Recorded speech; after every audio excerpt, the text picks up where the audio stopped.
Dapat talaga? Nag-iingat na tayo sa ganitong pagkakataon. Nakakatakot. Sambit ng isang babaeng customer sa kanyang kaibigan. Oo nga eh. Kaya nakakatakot na rin magpagabi sa labas. Sambit ng kausap nito, habang nasa harap ng counter at medyo malayo sa mga taong nagsasayawan. Huy, narinig mo ba yung usapan nila? Kaya tumigil-tigil ka na sa overtime mo ah. Paalala ni Clarice sa kaibigang si Claire. Nakatalikod si Claire sa kanya. Dala-dala ang isang tray ng alak at baso. Nakangiting binaba ni Claire ang tray sa lamesa ng isang grupo ng mga lalaki. Ngumiti ang isang lalaki kay Claire. Enjoy po! Ani Claire at naglakad na palayo, habang si Clarice naman nakasunod lang. Talaga to? Hindi nakikinig? Parinig ni Clarice kay Claire. Humarap siya sa kaibigan bago ipatong ang hawak na tray sa counter. Ano namang ikakatakot ko? Nabalita naman na ang target ng kung sino man na yon masasamang tao. Clarice, mukha ba ako masamang tao? Nagtatakang tanong ni Claire sa kaibigan. Napaisip naman ito sa sinabi niya. Ako na isang waitress lang sa bar na to. Tingin mo magiging biktima ako ng misteryosong tao na tinatarget ang mga masasamang tao at mga mafia members? Muling tanong ni Claire at hindi nag-isip pa si Clarice. Ngumiti siya at niyakap ang kanyang kaibigan. Ilang taon na kitang kaibigan. Kailangan pa ba tanungin yan? Natatawang sagot ni Clarice at pinisilampisgi niya bago naglakad patungo sa loob ng kitchen. Nakangiti namang pinagmasdan ni Claire ang kaibigan na pumasok sa kitchen. Saglit na nawala ang ngiti ng babae sa labi. I'm sorry, Clarice, but I don't think you know who I really am. Bulong niya sa sarili. Kahit na matagal nang magkaibigan ng dalawa, hindi pa rin sinasabi ni Claire ang totoo niyang pagkatao. Dahil ang tumatarget sa mga mafia members, walang iba kundi ang isang waitress na si Claire. Isa siyang nagtatagong mafia hunter sa katauhan ng isang waitress sa bar, kung saan maraming mga mafia leaders at members ang umiinom tuwing gabi. Nagpalingalinga si Claire sa paligid. Hinahanap ang target niya ngayong gabi. Si Mr. Arellano ang target ng dalaga ngayong gabi. Nang makita niya si Mr. Arellano, nakausap ang ilang mga babae na nagtatrabaho sa bar, napangisi siya. Bilangin mo na mga oras mo, Arellano. Aniya sa isipan. Nagpatuloy siya sa kanyang trabaho bilang isang waitress. Nakangiti sa mga customers habang nag-aabot ng mga drinks. Enjoy your night po. Muling ani Claire sa ilang mga customers na naroon. Thank you, miss. Saad ng isang lalaki. Thank you, miss, ha? Pasasalamat naman ng isang magandang babae at kinuha ang drinks sa kanya. Muling naglakad pabalik si Claire sa counter at hindi sinasadyang mabangga ang isang lalaki. Sa gulat ni Claire, nawala ng balanse ang dalaga. Hindi niya sinasadyang mabagsak ang hawak na tray kung saan muntik na ring mahulog ang isang wine. Mabuti na lamang. Nasalo ito ng isang lalaking napadaan lang. Napakuyom ang kamao ni Claire. Di man lang humingi ng sorry yung nakabanggaan niya. Ngunit hindi nagsalita ng masama ang dalaga. Miss, here. Sambit ng lalaki na nakasalo ng wine. Napatingin siya doon at napansin na may itsura ang lalaki. Nakasuot ng formal attire ang lalaki. Nakatali ang mahabang buhok. Napansin ng lalaki ang isang pamilyar na marka sa braso ni Claire. Nang makita ng dalaga na nakatingin ng lalaki sa braso, agad niyang binaba ang sleeve nang sa ganon, maiwasan ni Claire ang pagtingin dito. Buti na lang nasalo ko, kundi yari ka. Biro ng lalaki sa kanya. Salamat po, sir.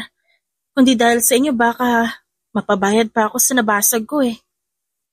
Sambit ni Claire at yumuko sa lalaki upang magpakita ng pasasalamat. Totoo ba?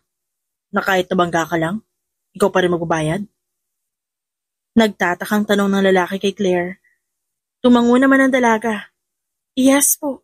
Kapabayaan ko po kasi yun. Excuse me lang po. Sagot niya at nilagpasan ng binata. Kahit tinatawag ng lalaki ang babae, hindi pa rin tumingin si Claire sa kanya.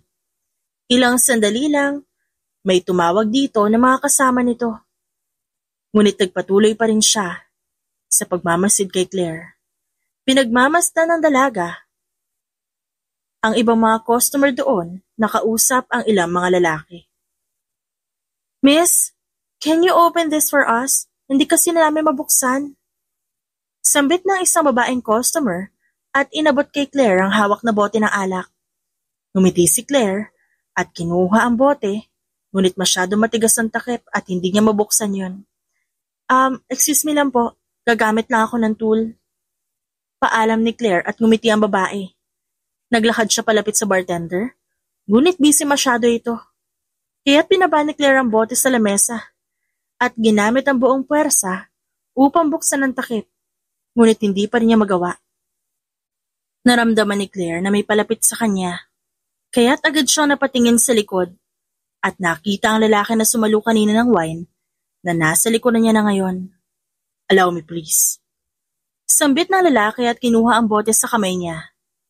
Kahit nagtataka si Claire sa kinikilos ng binata, hindi na nagsalita ang dalaga.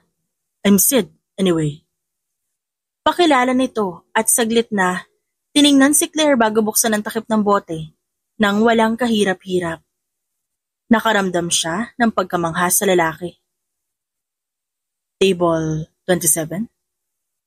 Nagtatakang tanong ng lalaki at nagpalingalinga upang hanapin ang table 27.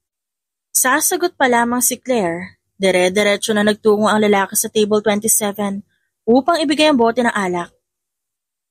Nagtaka si Claire kung ba't alam ng lalaki ang table number na nagmamay-ari ng alak. Napaisip siya kung kanina pa ba siya pinagmamasdan ng lalaking nagpakilala bilang Sid. Nakangiting bumalik ang lalaki. Pinunas ang kanyang kamay sa pantalon bago inalok si Claire ng shake hands. I'm Sid. Muling pagpapakilala ng lalaki at napakunot ang noo ni Claire. I see, you're Claire. Dagdag ni Sid at tinuro ang isang maliit na nameplate ni Claire. Ngumiti lamang ang dalaga kay Sid dahil nagtataka siya. And I see, your shift is about to finish. Sambit pa ni Sid at binasa ang nakasulat sa ilalim ng pangalan ni Claire bago tumingin sa orasan. 3 minuto na lamang matatapos na ang shift niya ngayong gabi. Yes po, sir. Nakangiti niya ang sagot. So, kung may question po kayo or kailangan niyo ng tulong, you can still ask me po. Is there anything I can help you with, sir?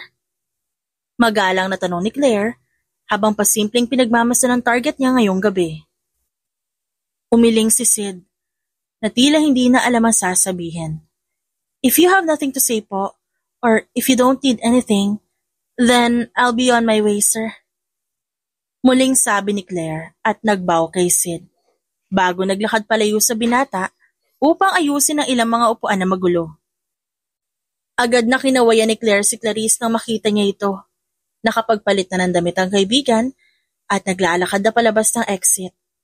Paglabas ni Clarice ay agad na nag-text ang dalaga kay Claire na mauuna na siyang umuwi at next time, mag-midnight snack na lang sila. Bumalik si Claire sa kanyang ginagawa at paglabas ni Clarice, nilapitan si Claire ng kanyang boss.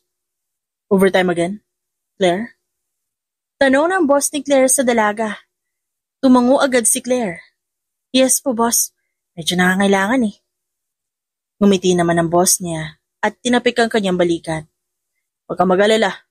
By next month, tataasan ko na ang sahod niyo. Salamat din kasi ikaw ang pinaka-hardworking worker ko dito. Ilang beses pang tinapik-tapik ng boss ni Claire ang kanyang balikat bago naglakad palayo upang kausapin ang ilang mga customers. Pagtapos ayusin ang mga upuan, nagtungo siya sa staff room, pumasok sa CR upang tignan sa kanyang cellphone ang tracker ng target na si Mr. Arellano. Nakita ni Claire na nasa exit door na si Mr. Arellano at handa nang lumabas. Tinali niya na ang kanyang buhok. Nagtungo ng kusina upang kolektahin ang mga basura bago lumabas sa back door. Paglabas niya ng bar, ay aakyat sana ang dalaga sa isang hagdan, paakyat sa rooftop, ng kalapit na building, nang makarinig siya ng isang malakas na tunog ng baril. Nagmamadaling naglakad ang dalaga upang hanapin ang tunog at nakita niya ang walang malay na si Mr. Arellano na pinapapasok sa isang sasakyang kulay itim. Akmang lilingon ang nagmamaneho ng sasakyan na yon, nang biglang may humilas sa kanya at tinakpan ang kanyang bibig. Mabilis niyang sinipa ang tuhod ng taong nasa likod niya. Siniko niya ang tagiliran at kinuha ang ballpen na nakasabit sa belt niya upang itutok sa nasa likuran ng dalaga.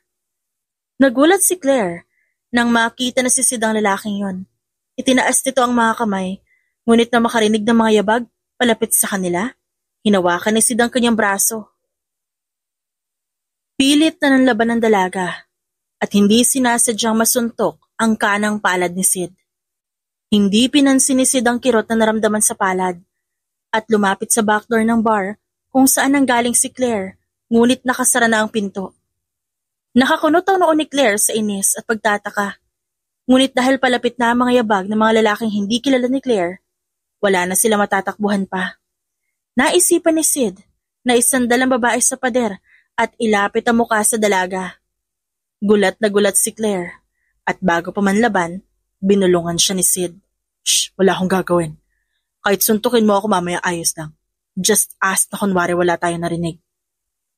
Sambit ni Sid at hinawakan ng mga braso ni Claire upang iyakap ang mga kamay ng dalaga sa kanya. Naintindihan naman ni Claire ang gustong ipahatid ni Sid, na tila silang dalawa ay hindi mga witness, ngunit isang couple lamang na nagmamahalan at nagiging intimate sa likod ng club. Hinigpitan ni Claire ang yakap kay Sid at nilapit ang katawan sa binata. Isang bagay na ikinagulat ni Sid, ngunit hindi siya nagsalita. Naaninag ni Claire ang ilang lalaki na nakatingin sa kanila ni Sid. At handa na ang dalaga na makapaglaban at ipagtanggol ang sarili kung sakaling sugurin sila ng mga ito. Ngunit hindi naman sila pinansin. Gumana ang plano ni Sid. Ilang segundo makalipas, umalis na ang lalaki. At narinig ni Claire ang pag-alis ng sasakyan. Bago pa bumitaw si Sid kay Claire, tinulak na siya ng dalaga at inis na sinuntok sa muka. Napaatras si Sid at tinaas ang mga kamay. It's okay. I get it. I'm sorry, miss. Paghingi ng tawad ng binata. Dire-diretsong tumakbo si Claire patungo sa front door at nakitang nagkakagulo na ang mga tao roon. Dahil may iba ring nakita na may kumuha kay Mr. Arellano. Sinipa niya nakitang bato sa inis. Huwag kang magpanik, you're safe. Ang mahalaga, wala ka munang sasabihan na may nakita ka. Bilin ni Sid kay Claire at hindi sumagot ang dalaga. Naiinis siya na merong kumuha kay Mr. Arellano bago niya pa ito mapaslang. Kahit may pagtataka si Claire, hindi siya lumapit sa mga nag-uusap-usap. Balak niyang mag-imbestiga sa nangyari mag-isa. Napatingin si Claire kay Sid at napansin na dumudugo ang palad ni Sid. Hala, sorry talaga. Nagbaw pa siya bilang paghingi ng tawad. If you're sorry, just buy me a drink. Sagot naman nito at pumasok sa loob ng bar. Sumunod naman si Claire sa kanya, pero hindi sa isang table o sa counter nagtungo si Sid. Pumasok ang binata sa isang private room. Hindi naman kinabahan si Claire dahil alam ng dalaga na kung ano man ang iniisip na gawin ni Sid, kayang-kaya niyang lumaban. Mitch, paabot naman ang emergency kit. Pakisuyo ni Claire sa katrabaho na nasa loob ng staff room. Sugatan ka?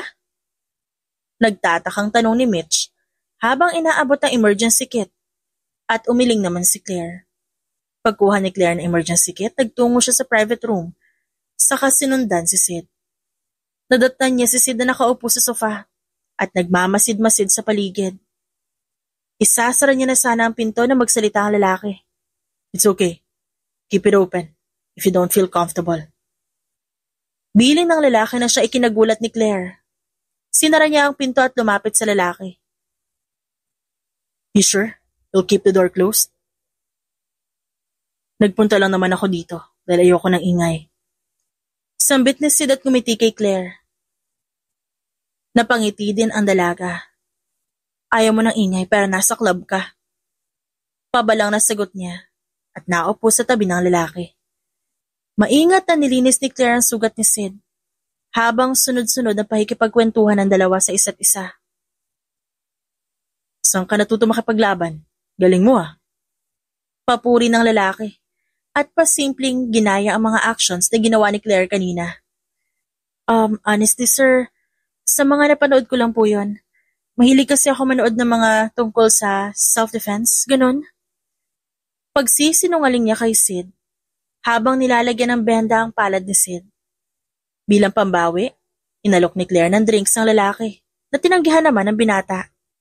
Pero naging mapilit si Claire kaya sa bandang huli, wala nang nagawa si Sid. 1 oras lamang ang in-overtime ni Claire ngayong gabi upang makausap si Sid at makipagkatuwaan sa binata sa countertop ng bar. Dahil hindi inasahan ni Claire na magiging kasundo niya ang lalaki. Noong una, napipilitan lamang si Claire na kausapin to. Ngunit kalaunan, na-enjoy niya na rin ang company ng bagong kaibigan.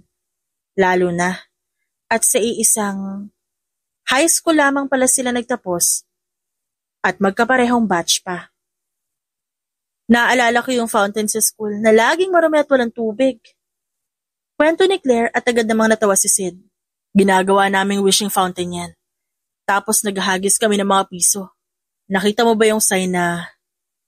Hindi pinatapos ni Claire ang kwento ni Sid dahil sa excitement na magkwento. Yung sign na wag maghagis ng piso. Natatawang tanong ni Claire, tumangutang mo naman ng binata bago kunin ang kanyang drinks. Kayo pala ang dahilan kung bakit uma-umaga may piso doon. Sambit ni Claire at kinuha ang menu ng mga drinks upang ipakita kay Sid ang mga drinks na masasarap. Saglit na nawala sa isipan niya na hindi niya nagawa ang misyon niya ngayong gabi kay Mr. Arellano. At kesa umuwi ng maaga, nakipagkwentuhan pa siya sa binata. Habang nagkukwento si Sid, ginagamit pa niya ang kamay bilang action. Napansin ni Claire ang isang pamilyar na tattoo sa wrist niya. Hindi maaaring magkamali si Claire. Ang tattoo na yon, simbolo ng agila, ay isang mafia group. At ilang miyembro na rin ng grupo na yon ang kanyang mga nakasalamuha. Napalunok siya at hindi narinig ang ibang sinasabi ni Sid. Wala na siyang pakialam kay Sid simula nang mapagtanto niyang isang mafia member ang lalaki. Kahit na masaya pa ito nagkukwento sa kanya. Napangisi naman si Claire sa kanyang isipan dahil tinanong niya ang kanyang sarili kung ba't hindi niya naisip ang bagay na yun. Gabi na. Alis na ako. Paalam niya at kinuha ang kanyang bag bago binuksan ng cellphone at dali-dali namang tumayo si Sid. Right. Hatid na kita pa uwi. No, okay lang. Actually, hinihintay na ako ng friend ko sa labas. Pagsisinungaling ni Claire at hindi na hinintay na sumagot si Sid at dire-diretsyong lumabas ng bar ang babae. Dumiretso ang dalaga sa gilid ng iskinita, umakyat sa rooftop kung saan nakahanda ang sniper gun niya. Binuksan ni Claire ang cellphone at nagtungo sa kanyang notes kung saan nakalista ang ilang mga mafia groups at mafia members. Tinype ng dalaga ang salitang Eagle member sa phone niya at desidido na hindi nasisikatan ng araw si Sid kahit na ang binata na yon ay medyo napalapit na sa kanya ngayong gabi. Ang galit ni Claire sa mga mafia, nagsimula nung bata siya. Nasaksihan niya ang pagkamatay ng kanyang pamilya dahil sa mga mafia na nagkainitan. Inosente ang kanyang pamilya na adamay lang sa gitna ng labanan ng mga ito. Sa isang pangyayaring iyon, nawala kay Claire ang lahat. Kaya't sa murang edad, hindi pinalagpas ni Claire ang oportunidad na hanapin ang mga mafia groups na yon. Ang pagkakatanda ng dalaga, may mga tattoo yon nagagamba sa mga batok nila. Saglit siyang napatingin sa braso kung saan natatakpan ng tattoo na minarka sa kanya nung kumidnap sa kanya ng bata pa lang siya. Huminga siya ng malalim. Kinalma niya ang kanyang sarili dahil sa tuwing naaalala niya ang kanyang pamilya, sumisikip ang kanyang dibdib. Ilang minuto na naghintay si Claire sa rooftop at nakatutok lamang ang kanyang sniper gun. Hinihintay na lumabas si Sid At nang makita niya ang paglabas ng ilang mga lalaki na tauhan ni Sid, inayos ng dalaga ang kanyang pagkakatayo. Pinagmasdan ni Claire ang lalaki na naglalakad palayo sa bar at palapit sa sasakyang kulay itim. Napaisip tuloy si Claire kung may kinalaman ba si Sid sa pagkawala ni Mr. Arellano. At hindi bali na. Hindi napaslang ni Claire si Mr. Arellano dahil nakilala niya naman ngayon si Sid. At ang lalaki ang kanyang target ngayong gabi. Binilang ng dalaga ang mga yabag at hinawakan ng trigger ng baril. Hinahanda pa lamang niya ang sarili na ipul ang trigger nang biglang natumba na si Sid at napahawak sa kanyang braso na tila may ibang tao ang bumaril sa binata. Napakunot ang kanyang noo sa pagtataka, lalo na nang isa-isang bumagsak ang mga tauhan ni Sid. Muling hinarap ni Claire ang optic kay Sid at gulat na gulat nang makita ang marka na tato sa braso ni Sid na kaparehas ng sa kanya. Isang maliit na bilog na merong linya sa gitna. Agad na binaba ni Claire ang sleeve ng kanyang damit. Tinignan ang sariling marka sa kanyang braso, nakapareho ng kay Sid. Ang marka na yon, nilagay ng mga misteryosong tao na kumidnap sa kanya nung bata pa siya. Walang idea si Claire kung sino ang mga yon. Ngunit maraming bata ang naging biktima nila noon at iilan lamang ang nakaligtas. Muling tinignan ni Claire si Sid, gamit ng sniper gun. Nakaramdam siya ng confusion at halo-halong pakiramdam sa mga oras na yon. Hindi niya sigurado kung babarilin niya ba ang lalaki o hindi. Kinumbinsi pa niya ang sarili na barilin na lang ito. Sa kabilang banda, hinanap niya sa mga building ang sniper na bumaril sa lalaki. At nang makita niya ang sniper na yon sa kabilang rooftop, hindi siya nagdalawang isip na barilin yon. Nang ibalik niya ang tingin kay Sid, nakita niyang maraming tao na pupunta sa lalaki ngayon, na kanina mag-isa lamang.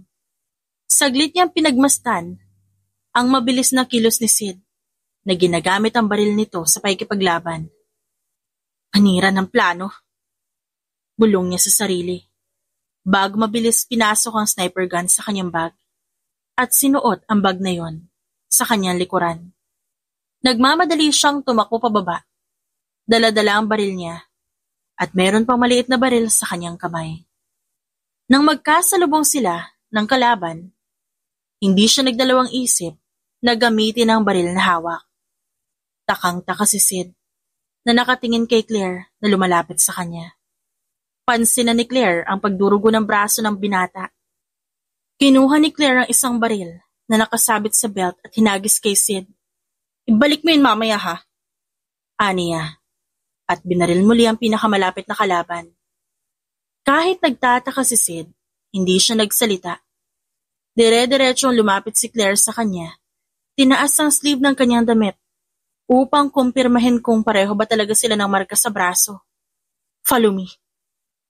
Utos ng dalaga at nagtataka siyang tinignan ni Sid. Ba't ko gagawin niya? Sino ka ba? Naguguluhang tanong ng lalaki sa kanya. Ako? Hawak kong buhay mo? Maikling sagot ni Claire at tinutok ang baril kay Sid.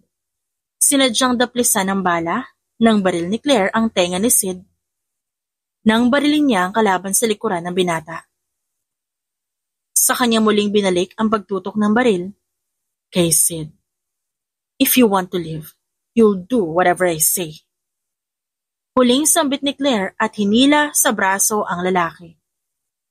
Mabilis na tumakbo ang dalawa papasok sa sasakyan ni Claire habang hinahabol sila ng mga kalaban. Sunod-sunod din ang pagbaril sa kanila. I knew it. Natatawang bulong ni Sid. Sinara ang pinto ng sasakyan ni Claire habang nakahawak ang isang kamay sa braso at medyo namumutla na. No what? Nagtatakang tanong naman ni Claire at mabilis na in-start ang sasakyan. Nang mabuhay ang sasakyan, dali-dali na nagmaneho si Claire palayo doon. Kahit na alam niyang sinusundan pa rin sila ng mga kalaban. Paliko-liko ang dalaga upang hindi masundan ang sasakyan nila.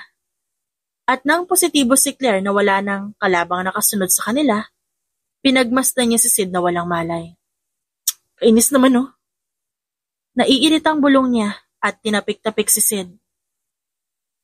Ang OA mo, hindi naman malala yung tama mo eh. Bulong pa niya sa lalaki at nagpalingalinga. Pagpasok ng isang tunnel na walang dumaraan, hininto niya ang sasakyan upang gamutin muna ang tama ni Sid. Sinigurado ni Claire na humihinga pa ang lalaki. Nang tanggalin ng dalaga ang bala sa braso nito. Napadaing si Sid sa kirot at unti-unting bumukas ang kanyang mga mata na agad ng laki nang makitang tinatahi ni Claire ang kanyang sugat. Kitang-kita ng dalaga ang gulat at kirot sa mga mata ni Sid.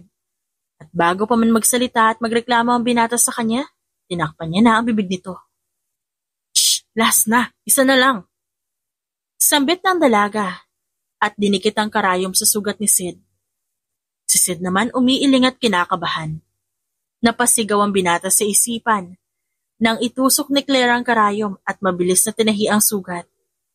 Tinanggal ni Claire ang kamay sa bibig ni Sid, kaya napamura si Sid sa sakit. Sunod-sunod na malalim na paghinga ang ginawa ni Sid. Sinadya mo ba akong kaibiganin kasi ako ang target mo? Nagtatakang tanong ng binata at napatitig naman si Claire sa kanya. Ikaw ang kumaibigan sa akin. Sagot ni Claire, kaya napatawa si Sid. Bakit? Alam mo na ba na mafia hunter ako? Takang-takang tanong ng dalaga at nagdadalawang isip na tumango ang binata sa kanya. I had the guts. Kaya mo ba ako nilapitan? Plano mo ba akong papuntahin sa kondo mo at... Hey, wala akong balak gawin sa'yo.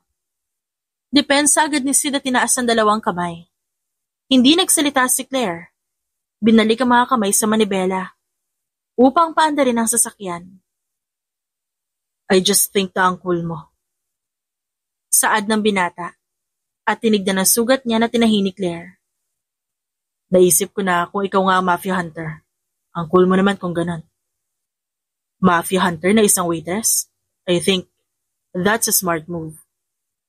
Sa tingin mo, cool ako. Kalaban nga ako ng mga tulad mo. Nagtataka namang sambit ni Claire at saglit na tinignan si Sid na kalmadong nakasandal sa sasakyan at nakapatong ang isang kamay sa bintana. Oo, pero sa tingin mo ba, lahat ng katulad ko, kakampi ko? Nakangiting tanong ni Sid. Naisip mo na kung may hindi ako sundo na mafia, dadalhin ko siya sa bar upang makilala mo. Tapos ikaw nang bahala sa kanya. Dagdag pa ng lalaki. Kaya irita siyang tinignan ni Claire. Gagamitin mo lang pala ako. Bulong ng dalaga, tumango naman si Sid.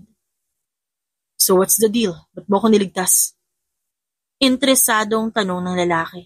Di kita niligtas. As far as I can see it, niligtas mo ako. Anong gusto mo, Miss Claire? Gusto mo ba ng pera? Dahil sa tanong na yon, tinignan siya ng masama ni Claire. Ang gusto ko? Manahimik ka. Diretsahang sagot ng dalaga. Magsasalita pa sana si Sid nang itutok ni Claire ang baril sa kanya.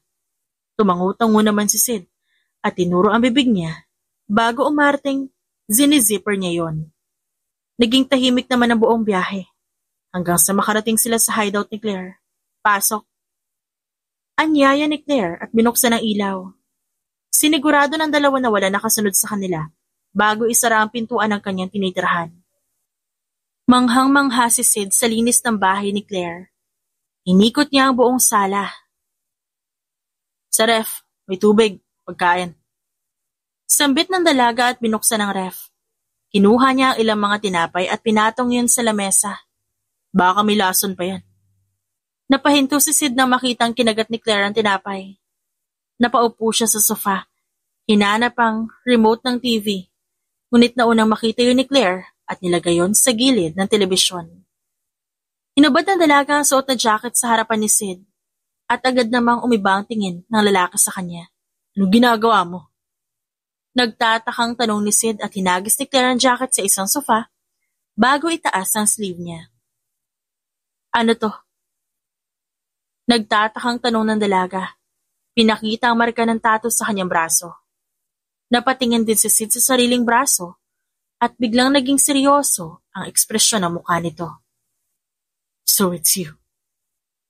Mahinang sambit ng lalaki at naupo si Claire sa kaharap ng sofa ni Sid. Ipaliwanag mo sa akin ang lahat bago magbago ang isip ko. Sambit niya at itinutok ang baril sa lalaki bilang pagbabanta. Hindi naman natakot si Sid. Sumandal siya sa sofa at tinaas ang paa sa lamesa. Ikaw ang bata na nakatakas mag-isa nun. I remember. They're all after you that time. Pero ang bilis mong kumilos at tumakbo. All the kids are rooting for you. And just like you, nandun din ako. Dahil kinuha ako. To make the long story short, after you escaped, I escaped too. I was a kid back then. I did not know anything. But when the mafia position passed down on me, doon lang ako, may ilang mga nalaman. Seryosong paliwanag ni Sid at hindi alam ni Claire kung maniniwala ba siya o hindi. But something is telling her to believe. Why should I trust you? Nagtatakang tanong ni Claire. You don't have to. And I won't convince you. I'm just telling the truth. Kung ayaw mo maniwala, it's up to you. Pero Claire, hindi ako kalaban. Napatayo si Claire at tinalikuran si Sid dahil sa sinabi na hindi ito kalaban. Magkaiba man ang mundong ginagalawan natin. Pero parehas lang tayo. Excuse me? Hindi ako kriminal tulad mo. Depensa ni Claire sa kanyang sarili. Tipid na natawa si Sid. Sa inis ni Claire, tinutok niya ang baril dito. Fine, shoot me. I'll keep anything I know with me. Sambit ng lalaki at tinaas ang dalawang kamay. What do you mean na hindi ka kriminal? I mean, look at you. Not because you're fighting mafias, it means you're an angel, Claire. Minsan, napupunta tayo sa mga lugar na hindi natin ginusto. You think I enjoy being a mafia leader? No, I don't. It was passed down on me like a disease. At dahil doon wala na akong balak pa na magkaanak. Because this mafia thing, in our family, ends with me. Paliwanag ni Sid at napaisip si Claire sa kanyang sinabi. Don't act that you're better than me just because isa kang anti-hero. Dahil sa mata ko, iisa lang tayo in this smart. This is what bond us. I know you're holding me captive, pero kung gusto mo ako mapakinabangan, makisama ka rin. Dagdag pa ni Sid at ngumiti kay Claire. Anyway, pwede ba mag-order ng pagkain? Gusto ko ng chicken. Nakangiting sambit ni Sid na tila nagpalit ng personalidad. Hinayaan ni Claire na mag-order si Sid na gustong pagkain ito at nagkaroon ng isang kasunduan ng dalawa. Dahil sa magkadugtong nilang nakaraan, naisip ni Claire na hindi masamang magsama silang dalawa upang bumuo ng plano. Kahit ilang taon na ang lumipas, hindi pa rin makalimutan ni Sid ang nangyari sa kanya nung bata siya. At desidido na ang binata na hanapin ang sino man na kumuha sa kanila noon ni Claire. Lalo na at nawala ng buhay ang kapatid ni Sid na batang babae dahil sa nangyari. Ilang linggo makalipas, normal naman ang araw ni Claire. Ngunit naglaylo muna siya sa pagiging mafia hunter. Dahil sinabihan siya ni Sid na maraming nag-iikot na mga mafia member ni Mr. Arellano upang iganti nila ang kanilang leader. Dahil ilang araw na makalipas, ang pagkidnap kay Mr. Arellano, natagpuan itong walang buhay sa gilid ng ilog. Hirap na, baka si Claire pa mapagbintangan. Hindi ka mag-overtime? Nagtatakang tanong ni Clarice kay Claire nang makasabay si Claire na nagpapalit ng damit sa staff room. Hindi muna, pahinga muna. Baka sa burol ko mapunta yung mga perang inipon ko eh. Pagbibiro ni Claire bago kunin ang kanyang bag. Nauna ang lumabas ng staff room si Claire at hinintay si Clarice na magpalit. Batid ng dalaga na matagal pa ang kanyang kaibigan kaya't umorder muna siya ng drinks. Nakaupo sa solo chair sa counter si Claire nang may lalaki nag-abot sa kanya ng sobre. Pagtingin niya kung sino yon, si Sid lang pala. Ano to?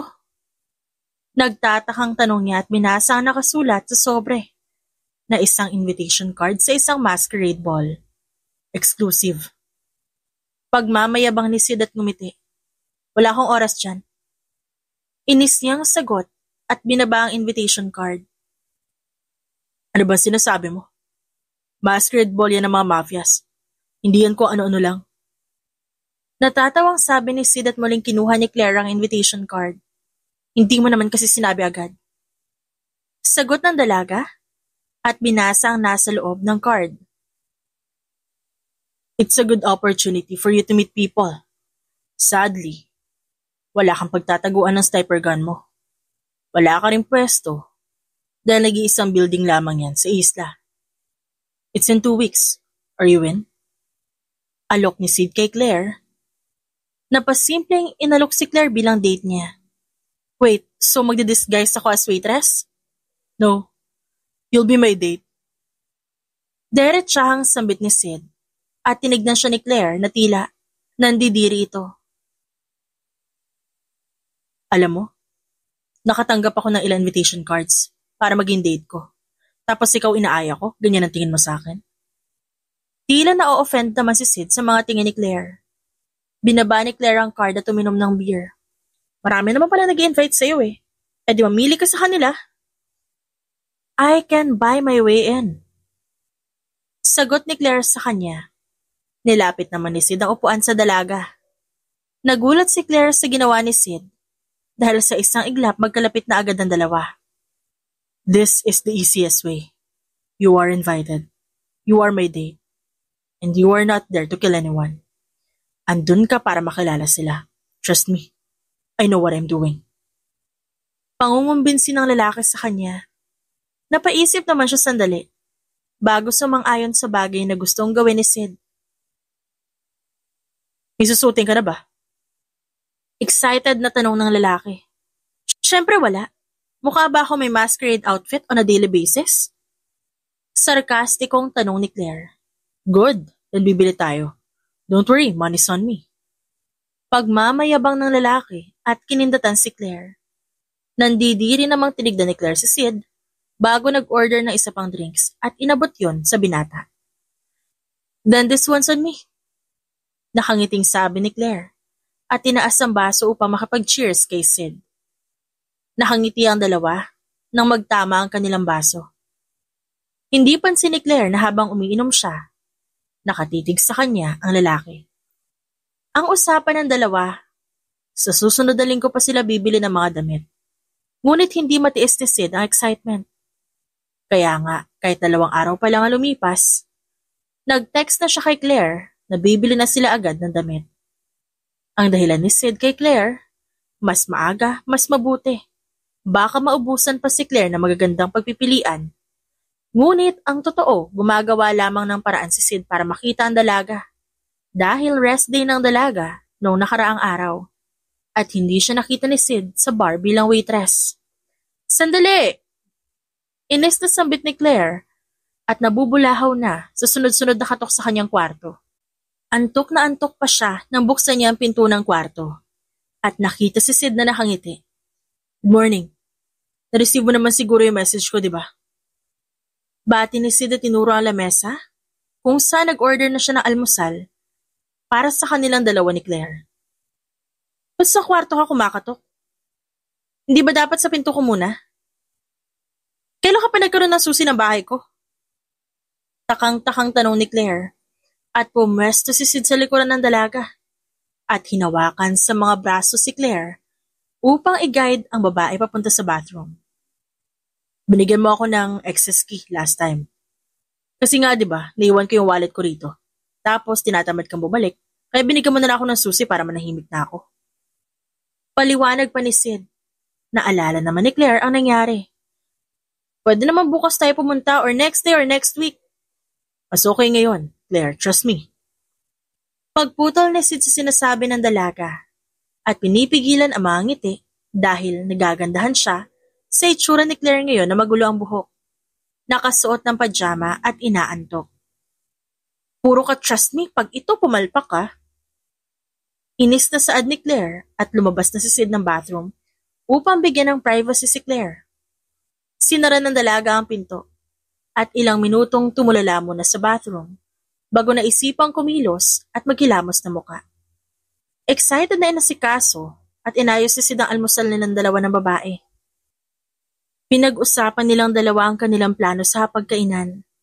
At pagtapos nilang kumain, nagtungo ang dalawa sa isang may kalayuan at sikat na mall na merong entrance fee at mamahalin ng mga tinda.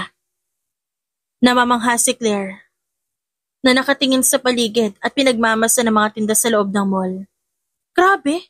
5,700 isang earphone na to? Hindi makapaniwala ang tanong ni Claire na makita ang presyo ng isang earphones. Earphones ko nga 200 pesos lang. Dagdag pa ni Claire at tinignan si Sid na nakatingin lang sa kanya.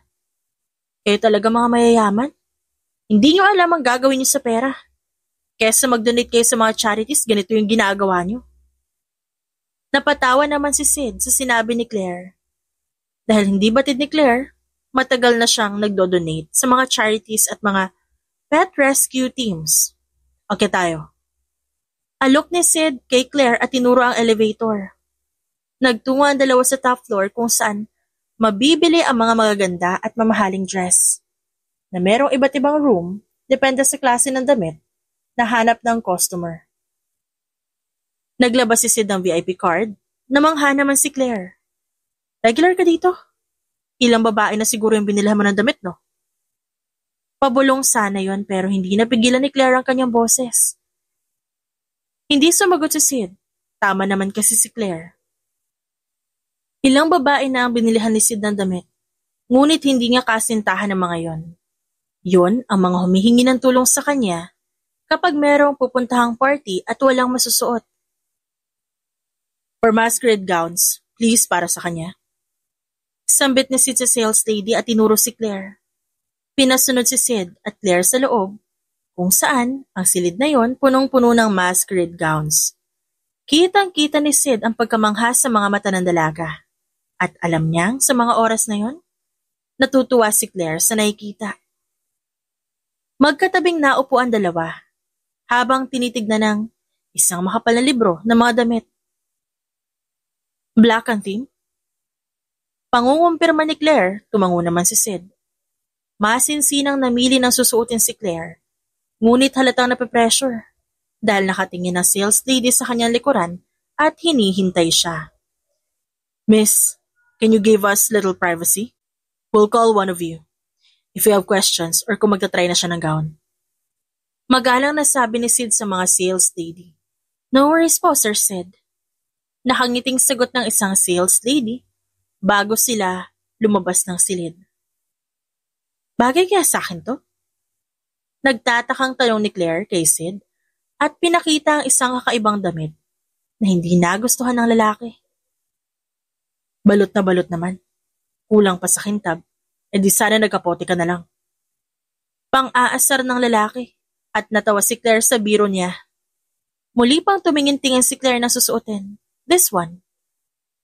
Tanong ng dalaga kay Sid at natawa si Sid sa napili ni Claire. Para kang Dementor sa Harry Potter niyan. Akala mo costume party dadalawan eh. Pang-aasar mo rin ni Sid. Nakita niyang nai-stress na ang babae sa pagpili ng damit. Ano ba ang gusto mong damit, Claire? Interesadong tanong ni Sid sa kanya. Tumayo naman si Sid at pinagmasdan ang dalaga. Yung bagsak na palda, pero pag umikot ako, iikot din siya. Natutuwang sagot ni Claire na excited na umikot sa harap ni Sid. Tinuro ang kanyang suot na palda upang ipakita na gano'n ang gusto niya. Napangiti naman si Sid dahil nagandahan siya sa dalaga sa mga oras na yon. And how about the upper part? About that, ayoko na masyadong revealing pero okay sa akin ang off-shoulder. Sagot ni Claire, tumangutango naman ang binata sa suggestion niya. Tapos, gusto ko yung may glitter dito, may tali dito, at may kumikinang dito. Tinuturo ng babae ang lugar na gusto niyang lagyan ng design. At napangiti naman si Sid dahil nakaisip siya ng idea. Matagal pa naman, di ba? E di tatahian na lang kita ng damit. Nagulat ang dalaga sa sinabi ni Sid. Nung una akala niya nagbibiro lang ito pero seryoso pala talaga si Sid sa sinabi nito. Nagtatahi ka ng damit? Parang hindi naman. Hindi makapaniwalang sabi ni Claire. Tumayo si Sid at naging defensive naman. Bakit? Porket lalaki ako, bawal na ako magkaroon ng hilig sa fashion designing? Umiling-iling naman si Claire sa sinabi ng lalaki. Hindi nagulat lang ako. Para kasing hindi ganun ang personality mo. Siguraduhin mo lang na aabot yan next week ha? Yes ma'am. Anyway, kumain muna tayo. Nagugutom na ako. Alok ni Sid at tinuro ang pinto kay Claire. Mga tela na lamang, pandesign at mga beads ang binili ni Sid upang magawa ang gown ni Claire bago sila magtungo sa restaurant para kumain. Magkatabi ang dalawa sa upuan dahil pinapanood ni Claire na i-drawing ni Sid ang sketch na dinrawing ni Claire na kanyang gown. Ibang-iba ang drawing ni Sid sa kanya pero kuhang-kuha ni Sid ang detalye ng mga nais ilagay ni Claire sa gown na susuotin niya. Napangiti na lang si Claire dahil natutuwa siya sa binata. Napakagaling nito mag-drawing. Sobrang realistic at talagang na-visualize ni Sid ang damit na gusto niyang suotin. Let me guess. Fashion designing ba ang course mo ng college? Nakangiting tanong ni Claire sa lalaki. Dapat. Tinanong muna ako kung nag-college ba ako. Natatawang sagot ni Sid at nawala naman ang ngiti ni Claire sa labi. Hindi na ako pinag-aral ng father ko after high school graduation. Dahil ako naman daw mafia heir. Di ko na kailangan mag-college pa. Kaswal na pagkukwento lamang ni Sid. Ngunit nakaramdam ng lungkot si Claire para sa binata. Ramdam niya ang lungkot sa tono ng pananalita nito. Pero gusto mo i-take ang fashion designing? Interesadong tanong ni Claire. Ngumiti lang si Sid at tumango sa kanya. Oo naman. Bata pa lang ako, mahilig na ako mag-design ng mga damit at magtahi. Kaya nga, nag-alala yung father ko. Akala niya, hindi ako straight na lalaki. Isa pa, kahit naman lalaki pa rin ako, pinagbawalan ako ng magtahi. Dahil para sa kanya, gawain lang daw yun ng mga babae. Paliwanag ni Sid. Nagkaroon ng sama ng loob si Claire sa ama ng lalaki. Dahil kung tutuusin, kung sakaling nag-college ito at nakagraduate ng fashion designing, magiging sikat ito sa larangang pinili nito. Asan ang dad mo? Mag-uusap kami. Pagbibiro ni Claire at tumayo, tinawanan naman siya ni Sid. Opo ka nga, nakakahiya. Natatawang sabi ng lalaki at hinila si Claire paupo sa sariling upuan ng dalaga. Kaya nga, ang bala ko, pag nawala na ako sa mundo ng mga mafia, mag-aaral ako ng college. Fashion designing ang course na kukunin ko. Pag nawala ka sa mundo ng mga mafia, ano ibig mo sabihin? Nagtatakang tanong ni Claire sa lalaki. I mean, after ng lahat ng to. After natin parehas makakuha ng sagot at hustisya, aalis na ako sa pamilya namin. Bubuwag na ako. Hindi ko naman kasalanan na pinanganak ako sa isang mafia family. But I think magiging kasalanan ko pag namatay ako bilang miyembro pa rin nito. Ito ang pamilyang hindi ko gusto, Claire. Sagot ni Sid. Napansin ni Claire ang pagiging genuine niya. Kitang-kita ang katotohanan sa ekspresyon ni Sid na tila gustong-gusto nitong lumayo sa mundo ng mga mafia. Ikaw, Claire, buong buhay mo ba magiging mafia hunter ka na lang? Wala ka bang pangarap? Hidden dream? Interesadong tanong ni Sid. Masinsinang napaisip si Claire sa tanong ng binata. I want to have my family. I want to get married. Hindi inasahan ni Sid ang sagot ng dalaga. You want to get married? Ayos lang ba sa'yo?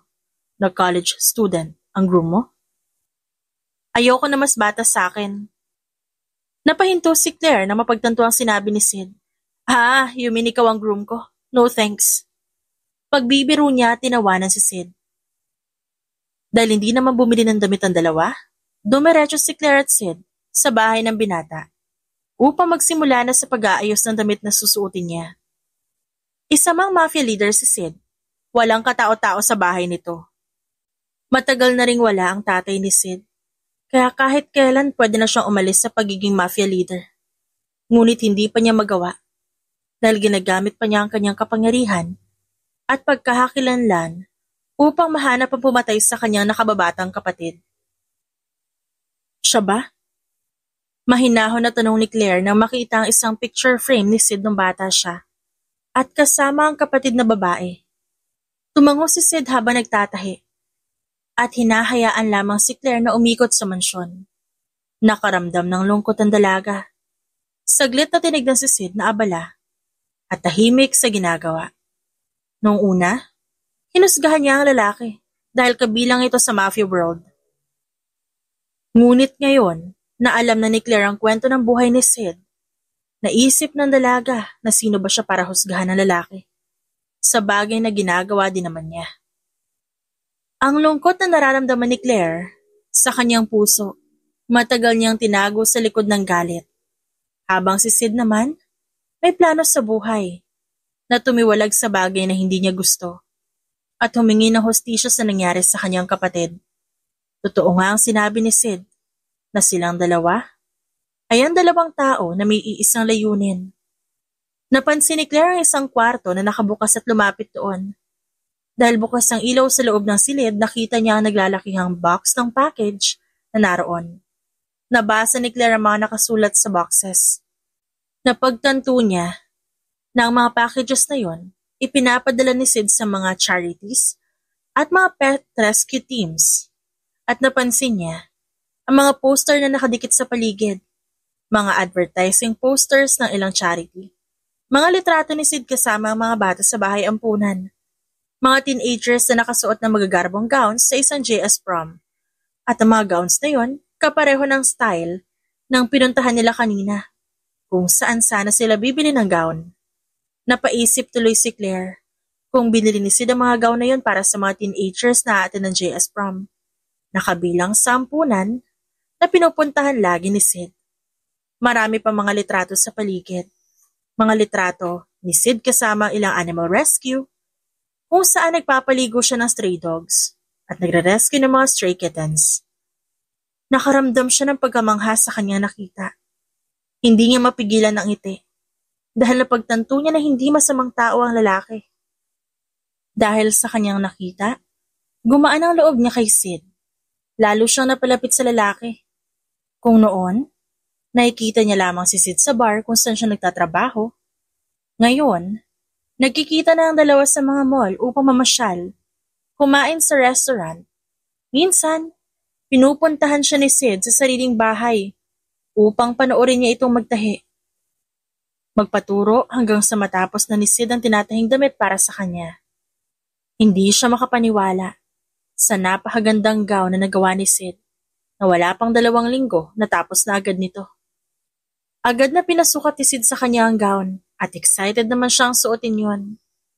Napangiti ang dalawa sa tuwa dahil sa bagay na bagay sa kanya ang damit na ginawa ng lalaki. Pagkatapos noon, naghanda na sila ng plano hanggang sa dumating na ang araw ng masquerade ball. Pansin ni Sid na kinakabahan si Claire na nakaupo sa tabi niya nang huminto ang kanilang sasakyan sa harap ng hotel kung saan gaganapin ang event. Gandang-ganda si Sid sa dalaga. Ngunit pansin niya ang kaba na nararamdaman ni Claire sa mga oras na yon. It's okay. Gusto mo pa bang ituloy? Sabihin mo lang kung hindi na. Or kung hindi ka pa handa, pwede tayong matras. Napatingin ang dalaga sa kanya. Sinusubukan naman ni Sid na intindihin ang nararamdaman nito. Pinaghirapan mo yung suot ko ngayon, tas aatras lang ako?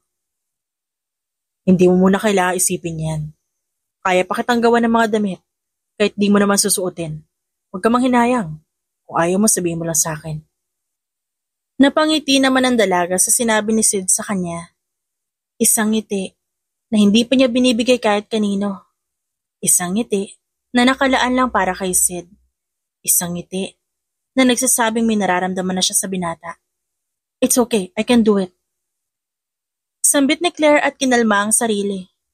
Nagbilin si Sid na sabihan lamang siya kung naiilang siya dahil walang tanong na gagawin si Sid kung gusto nang umalis ni Claire sa lugar na yon. Nakahawak si Claire sa braso ng lalaki nang pumasok sila sa loob ng hotel at pinagtitinginan ng mga tao si Claire dahil hindi kilala ng mga ito ang dalaga. Gandang-ganda naman ang mga kalalakihan sa kanya, habang ang mga babae naman nakatitig sa kanyang suot na gown at pinupuri siya. Mukhang naiinggit sa akin yung mga lalaki, kasi ang swerte ko, kasi ikaw ang date ko. Nagsimula ang event at kinakabahan pa rin si Claire hanggang sa ang mga kaba na yon nawala sa kanyang sistema dahil hindi naman siya iniwan ni Sid mag-isa. Ang pag-attend sa event na yon, nagbigay ng sagot kay Claire dahil nakita niya ang leader ng mga mafia group na merong marka ng gagamba sa kanilang batok. Mr. Dante, yun ang pangalan nito. Tandang-tanda pa ni Claire si Mr. Dante. Yun ang nagutos na patayin ang pamilya ni Claire dahil naging witness sa paglalaban ng mga mafia groups sa mga panahong yon. Pinilit ni Claire na ikalma ang sarili habang nakikipag-usap si Mr. Dante sa mga tao na nasa gilid nila. Interesting. Sambit ni Mr. Dante at lumapit kay Claire upang ipakita ang isang marka sa braso niya na kagaya ng nasa braso ni Claire. Nanlaki ang mga mata ni Sid sa ginawa ni Mr. Dante. Kasama pala kayo sa mga binubuong miyembro dati na hindi natuloy. Nakangiting sabi ni Mr. Dante na tila nanghihinayang. Kayo ba ang dalawang bata na kaligtas noon? Sa isang tabi na pangisi si Sid sa inis at nagpipigil na ng galit. Ang dahilan pala kung bakit kumuha sila ng mga bata noon kung saan si Claire at Sid kasali. At ang nakababatang kapatid ng binata. Ang dahilan pala nito, bumubuo sila ng subgroup ng mafia. At si Mr. Dante ang pinuno nun. Ang dahilan nito, upang mahasa ang iba't ibang bata na maging tauhan nila. Ngunit hindi nila tinuloy, kaya't pinaslang nila ang mga bata noon. Tanging si Sid at Claire lamang ang nabuhay. Kumukulo na ang dugo ng binata at pansin na pansin ni Claire ang nakuyom nitong kamao. Galit na galit si Sid at inaalala kung paano namatay ang kanyang kapatid, kung paano nasira ang pangarap at buhay ng kapatid niya. Naglakad lamang si Mr. Dante palayo sa dalawa. Habang pakiramdam ni Claire, nag-aapoy pa rin sa galit si Sid. Naisipan ni Claire na hawakan ang kamao ni Sid. Binuksan niya ang palad nito, pinagdikit ang kanilang daliri. At hindi inaasahan ng dalaga na mahigpit kakapit ang nanginginig na kamay ni Sid sa kanya. Let's just leave. Mahinahong sabi ng dalaga kay Sid. Hindi tinapos ng dalawa ang event, hindi sila gaanong nag-usap sa biyahe. Nakatingin lamang si Sid sa bintana. At sa mga oras na yon si Claire na ang nagmaneho. Binuksan ni Claire ang bintana ng sasakyan upang pumasok ang masarap at malamig na hangin. Saglit na dumaan si Claire sa bilihan ng mga pagkain at bumili ng snack at meals para sa kanilang dalawa. Ilang minuto rin ang biyahe nila bago nakarating sa gilid ng dagat. Doon dinala ni Claire si Sid. Tara, baka muna. Alok ng dalaga kay Sid at binuksan pa niya ang pinto. Hinila niya ang binata. Palabas. Damang-dama ni Sid ang masarap na simoy ng hangin na sumalubong sa kanya paglabas niya. Alam mo, effective talaga na pag di maganda ang nararamdaman mo, magtungo ka sa dagat. Panimula ni Claire, habang tinatanggal ang suot niyang heels at nakapa ng kanyang talampakan, ang malamig na buhangin at napakasarap niyon sa pakiramdam. Bakit dagat? Di ko rin alam. Kasi siguro malamig. Kasi siguro tahimik. O siguro, kung ano man ang nararamdaman natin, aalon din to palayo sa atin. Because that's what life is. Hindi porket nasa isang lugar ka ngayon, ibig sabihin bukas nandito ka pa rin. Hinawakan ni Claire ang kamay ng lalaki. Hinila niya palapit sa dalampasigan. Kahit nilalamig si Sid, nagpahila naman siya. Pinagmasdan ni Sid si Claire na tumakbo palapit sa tubig. Nagulat na lang siya nang mabasa ng tubig ang dulo ng gown ni Claire. Bumalik ka nga rito. Utos ng binata, ngunit umiling lang ang dalaga. Hinubad ang malaking palda niya at naiwan ang dress sa loob ng gown upang hindi siya mahirapang umahon sa tubig. Claire! Nag-aalalang tawag ni Sid kay Claire at nang lumakas ang alon, natumba si Claire at sumigaw na nalulunod. Gulat na gulat si Sid at nag-aalalang tumakbo palapit kay Claire na hindi man lang hinubad ng sapatos at coat niya. Dama niya ang malamig na tubig at ang kamay na humawak ng braso niya bago narinig ang pagtawa. Tumawa si Claire dahil sa itsura ni Sid. Sabi na nga ba? Naiinis na sabi ng binata sa kanya at nakaramdam din ng pagkatuwa dahil wala nangyaring masama kay Claire. Lumangoy ka muna. Alok ni Claire at binasa na ang buhok ni Sid habang tila naiinis na natatawa naman ang binata sa kanya. Gumanti rin si Sid at pabirong hinampas ng tubig kaya tumalsik yun kay Claire. At hindi yun pinalagpas ng dalaga. Hinila niya ang braso ni Sid upang lumubog ito sa tubig. Ganun ah. Sambit ni Sid at tila nang hahamon din. Nang makita ni Sid na lumalangoy palayo si Claire, sumunod siya dito. Hinawakan niya ang bewang ng dalaga at niyakap ang bewang nito upang hindi na makalayo sa kanya. Hindi napigilan ni Claire ang matawa nang kilitiin siya ni Sid sa tagiliran. Gumanti rin siya dito. Akmang hahampasin niya ang tubig para matalsikan ng tubig ang mukha ng lalaki nang biglang hawakan ni Sid ang dalawang braso niya. Wala kang kawala. Pagbibiro ni Sid at tumawa lang ang babae. Sa gitna ng paglalaro, biglang naisipan ni Sid na yakapin ang dalaga. Hindi niya napigilan ang sarili. Damang-dama niya ang pagkabasa nilang dalawa dahil sa tubig. Ngunit iba ang nararamdaman ng bawat isa sa kanila. Tinanggap naman ni Claire ang biglang yakap ng lalaki sa kanya. Nagulat pa si Sid dahil ang inaasahan niya, itutulak siya palayo ni Claire o kaya mumurahin o titignan ng masama. Kaya nagulat siya nang yakapin siya ni Claire pabalik. Ang yakap ng dalawa punong-puno ng emosyon. Lalong hinigpitan ni Sid ang yakap dito na parang ayaw niya nang bumitaw. Ngayon lamang siya nakaramdam ng genuine na yakap mula sa isang tao. Huwag kang mag-alala, Sid. Makukuha natin ang hustisya para sa kapatid mo at makakapag-college ka. Mahinahong sabi ni Claire at tinapik-tapik ang likod ng binata. Ngumiti naman si Sid at marahang pinatong ang kanyang baba sa balikat ng dalaga. At ikaw, dapat ko bang sabihin na makakasal ka rin? Tumawa si Claire sa sinabi nito. Pinigilan niya ang sarili na wag sabihing papayag siyang makasal kung kay Sid ikakasal.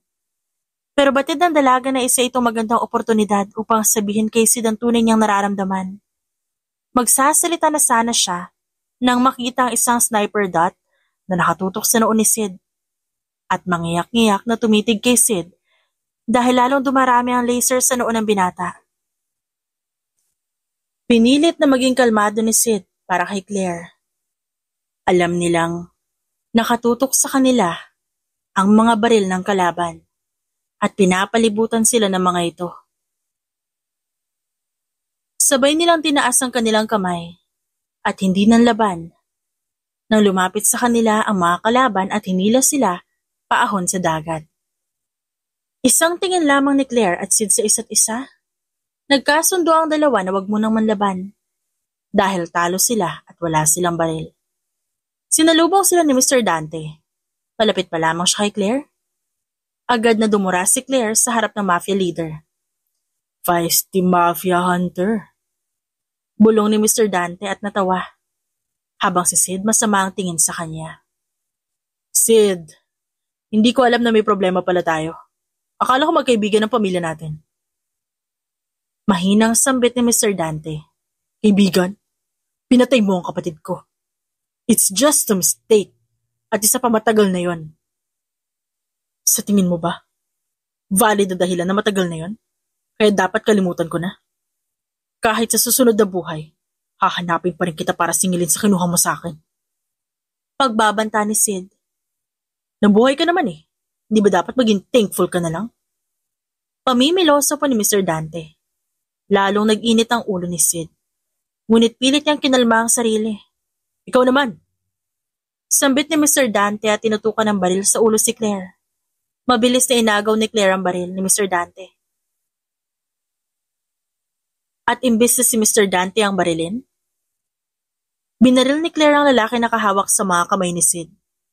Dahil ang priority niya ngayon, kaligtasan nilang dalawa at hindi muna ang paghihiganti. Isang bagay na magaling si Claire ay kontrolin ang kanyang emosyon sa krisis na nangyayari. Nang bumitaw ang lalaki kay Sid, inagaw ni Sid ang baril nito at nakapagbarilan sa ilang kalaban. Tumakbo sila palapit sa kanilang sasakyan. Binuhay ng dalaga ang kotse at nagmaneho palapit kung saan nilagay niya ang palda ng gown na ginawa ni Sid. Mabilis na kinuha yun ni Claire bago pinuksan ang pinto ng sasakyan upang pumasok si Sid sa loob. Saktong naubusan ng bala ang binata. Nakipagmano-mano ng laban muna ito bago tuluyan nakapasok sa loob ng kotse. Tumawag ka ng pulis. Utos ni Claire kay Sid. At kahit hindi alam ni Sid kung bakit, yun ang inutos sa kanya ni Claire, ginawa niya pa rin. Nakita ni Claire na paika-ikang tumakbo si Mr. Dante sa sariling sasakyan. Hiniram ni Sid ang baril ni Claire, binaril sa paa si Mr. Dante at mas lalo itong napadaing sa sakit. Saglit na inalala ni Claire ang maliligayang araw niya kasama ang kanyang pamilya bago daanan ng sasakyan si Mr. Dante. Ngunit hindi niya tinapos ang buhay nito. Naisip ni Claire, sino nga ba siya para kunin ang buhay ng isang tao? Nagmaneho si Claire palayo. Iniwan sa husgado at mga pulis si Mr. Dante. Ngunit hindi ibig sabihin nun, hahayaan na ng dalawa na hindi magkaroon ng hustisya ang nayumaon nilang kapamilya. Ilang linggo makalipas ang pangyayari. Inasikaso ni Sid ang pag-alis niya sa mafia world. Binenta ng binata ang mga ari-arian at ang mansyon ng kanyang pamilya. Naging abala siya sa pag-aasikaso, kaya't paminsan-minsan niya lamang nakakausap si Claire. Nakatingin si Claire sa kanyang cellphone at hinihintay na mabasa ni Sid ang text message niya na good morning. Nakarinig ng ilang mga boses na nag-uusap si Claire sa labas ng kanyang bahay at nakita ang isang malaking truck at ilang mga worker na nagpapasok ng mga gamit sa bahay na dati ay pinapaupahan. May uupa na pala ngayon. Bulong ni Claire at lumapit sa refrigerator. Napatingin siya sa mga pictures nila ni Sid sa photo booths na nakalagay sa magnet sa refrigerator ng dalaga. Mga litrato na nakayakap siya kay Sid at ilang mga picture ni Sid na klinging nakayakap sa kanya. Nang buksan niya ang ref, nakita niyang wala na siya mauulam ngayong araw. Kailangan niya na mag-grocery. Ilang segundo makalipas may kumatok na sa bahay niya. Agad niyang binuksan ang pinto. Nakita niya si Sid na nakatayo sa harap at may hawak na malaking baonan na may lamang ulam. Miss, pwede na ba rito muna ako kumain? Nakangiting tanong ni Sid sa kanya. Di pa kasi tapos ang paglalagay ng gamit ko sa bahay ko. Ako nga pala si Sid. Bagong lipat sa kalapit na bahay mo. Nice to meet you. Kunwaring pagpapakilala nito, kaya natawa si Claire sa kanya. Loko to? Pumasok ka na nga. Alok ni Claire. Hinalikan muna ni Sid si Claire sa pisngi bago tuluyang pumasok. Pagsara ni Claire ng pinto, muli siyang binigyan ni Sid na matamis na halik sa labi. Lumipat ka talaga ng bahay? Hindi makapaniwala ang tanong ng dalaga habang naglalagay ng kanin sa plato. Si Sid naman, binubuksan ang lagayan ng ulam na kanyang niluto. Ikaw na mismo nagsabi na klingi ako, pinapatunayan ko lang. Pagbibiro nito at lumapit kay Claire na nakatalikod sa kanya. Binigyan ni Sid ng back hug si Claire at hinawakan naman ni Claire ang kanyang mga kamay. Nag-enroll na ako. Natutuwang bulong ni Sid sa kanya at nagkwento tungkol sa pag-enroll niya para sa college. Napangiti ang dalaga dahil sa sinabi ni Sid. Salamat sa lahat, Claire. Wala ako sa posisyon ko ngayon kundi dahil sa'yo. Pasasalamat ni Sid at hinigpitan ng yakap kay Claire. I love you, Sid. Keep reaching your dreams. Andito lang ako lagi para sa'yo. Anang dalaga at nilapit ang kamay ni Sid sa kanyang labi upang halikan. Mahal na mahal din kita, Claire. Huwag mong kakalimutan yan. Sagot ni Sid at hinaplos ang buhok niya. Napatingin si Claire sa kanilang reflection sa salamin at napangiti. Kung ang isang mafia leader at isang mafia hunter ay nagawang mag-ibigan sa gitna ng mga bagay na may pagkakaiba at pagkakapareha sa kanilang dalawa, walang imposible pagdating sa pag-ibig. Dahil nangyari yun mismo kay Sid at Claire. Talagang tadhana ang naglapit sa kanilang dalawa. At kahit paglayuin man sila, alam nilang babalik at babalik pa rin sila sa piling ng isa't isa. Dahil yun ang nakatadhana. The end. It's shoutout time! Shoutout kina Teresita Gragasin, Josephine Daryagan, Mary Ann Dacles, Carmela Carpentero, Veronica Briseño, Edith Bagausian, Dina Bina, Luz Viminda Vergara, Eden Hernandez, Vicky Adolacion, Ruby Corazon Riera, Jocelyn Tansing, Alaysa Barnuevo, Maria Suasilio, at Nikki Janet. Maraming salamat po sa inyong lahat.